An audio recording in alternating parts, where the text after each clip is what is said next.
एक वेबसाइट है जिसका नाम है there's an AI for it. आपको कोई भी टास्क करना है ना, पहले जाके उस पर चेक करो कोई AI एग्जिस्ट करता है. प्रेजेंटेशन बनाने से, विजुअल क्रिएट करने से, स्क्रिप्ट लिखने से, गाना बनाने तक, आर्ट फॉर्म बनाने तक, इन सब चीज़ के लिए एक AI एग्जिस्ट करता है. Now I am not saying कि आप आर्ट फॉर्म उसके बेसिस पे बनाओ, बट हम जैसे बात कर रहे थे क्रिएटिव लोगों की, अब बहुत सारे क्रिएटिव लोगों को स्टोरी बोर्डिंग करनी होती है. ठीक है, स्टोरी बोर्डिंग उनका फाइनल आउटपुट नहीं है. वो क्या होती है स्टोरी बोर्डिंग?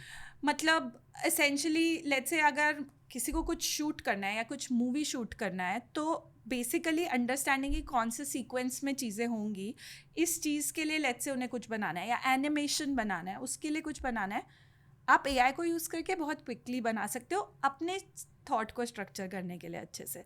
ठीक है, अगर आप स्क्रिप्ट लिखते हो, आप फर्स्ट ड्राफ्ट यूज़ करने के लिए या स्ट्रक्चर बनाने के लिए AI को इस्तेमाल कर सकते हो. इससे हमारा ह्यूमन इनपुट डेफिनेटली रहेगा, पर वो इम्पॉर्टेंट चीज़ों पे रहेगा, ज़्यादा क्रिएटिव चीज़ों पे रहेगा.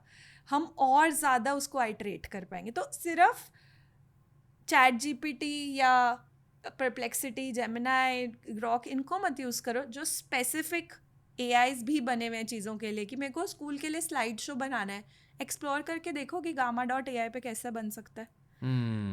है ना. मेरे को कोई विजुअल क्रिएट करना है, napkin.ai पे करके देखो कैसा बन सकता है. मेरे को कोई गाना बनाना है, गाना.ai पे करके देखो कैसा बनता है. तो ये वाले टूल्स के साथ भी प्ले करो. इससे क्या होगा कि आपको स्पेसिफिक यूज केसेस भी समझ आने शुरू होंगे कि हाँ ये मैं कर पा रहा हूँ. Post Ghibli world.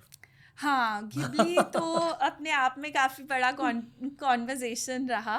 बट ये एक पॉइंट है AI की पूरी टाइमलाइन में, where everyone gravity, ऐसे बहुत सारे मोमेंट्स होंगे. सिग्निफिकेंट पॉइंट था.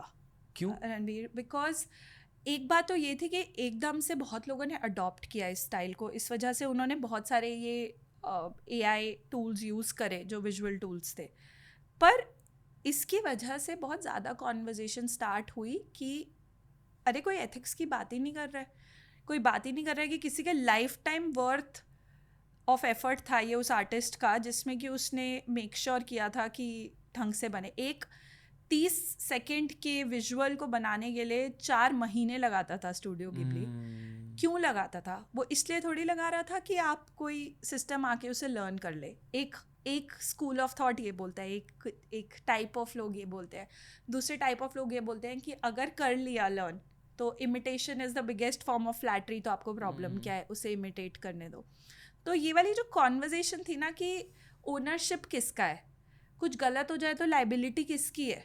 मैंने AI को यूज़ करके अगर एक डॉक्यूमेंट लिख दिया और उसके बेसिस पे कोई लीगल एक्शन हुआ तो किसकी गलती है, मेरी कि मैंने AI यूज़ किया, या AI की क्योंकि उसने वो आउटपुट दिया. लाइबिलिटी की कॉन्वर्जेशन, एथिक्स की कॉन्वर्जेशन कि मैं क्या किसी का स्टाइल, किसी की आर्ट फॉर्म को लेकर उसे रेप्लिकेट कर सकती हूँ. मतलब is it just fan art या फिर मैं सच में कुछ चोरी कर रही हूँ. वो कॉन्वर्जेशंस जो थी ना वो थोड़ी अंडर द रग चली गई थी, बट इसकी वजह से वापस से सरफेस कर गई. तो मुझे पर्सनली अच्छा लगा, क्योंकि मुझे लगता है कि वो भी एक साइड ऑफ AI है जिस पे कि हमें इनफ एम्फेसिस देना चाहिए. AI for society, how is it doing? Wow. जो आपने वो वाला ट्रैक बोला था जिसके अंदर हम साइबर उस पे जा रहे हैं, जो हमारा सैड वाला ट्रैक था इन फ्यूचर, वो सैड ट्रैक कब आएगा? जब हमारा ह्यूमननेस चला जाएगा. हमारा ह्यूमननेस कब जाएगा? जब हम सोचेंगे कि चोरी करना ओके है, जब हम सोचेंगे कि कुछ भी गलत करना ठीक है क्योंकि इससे बेटर पैसा बन पा रहा है या जल्दी हो रहा है, क्विकर हो रहा है. तो ये भी इंसानों की पहचान होती है क्या? मतलब ओके, फॉर एग्जांपल हम लोग कुछ भी करते हैं ना कंटेंट में, right from innovation in thumbnails to podcast topics, हमें पता है कि ये सारी चीज़ें कॉपी हो जाएंगी एंड बुरा नहीं लगता क्योंकि अब 10 साल से कंटेंट कर रहे हैं, 10 साल से लोग कॉपी करते हैं. तो मेरा पर्सपेक्टिव ये है कि इनोवेट करते जाओ, कीप क्रिएटिंग न्यू. हाँ, विच इज़ ग्रेट. पर पिकासो का स्टाइल ही था, डाली का स्टाइल ही था. सिमिलरली उस स्टूडियो का स्टाइल उन्हीं का स्टाइल था. वो इनोवेट अगर कर भी रहे हैं तो कुछ ऐसा है जो नीसेंटली उनका है जिसको कि हम बोरो कर रहे हैं. तो बोरो विथ परमिशन, मतलब मैं अगर एकदम आपकी स्क्रिप्ट पूरी की पूरी उठाकर यही सेम कॉन्वर्जेशन में किसी और से जाकर करने लगूंगी that is me plain copying ना. तो क्या कहाँ पर आप इंस्पिरेशन ले रहे हैं, कहाँ पर आप बोरो कर रहे हैं, कहाँ पे आप ब्लेटेंट कॉपी कर रहे हैं, अभी तो हमारे पास उसकी भी कोई कैटेगराइजेशन नहीं है. तो बस लोग इतना ही कह रहे हैं कि वो करना शुरू करते हैं, वो बात करनी शुरू करते हैं कि कहाँ तक करना ओके है.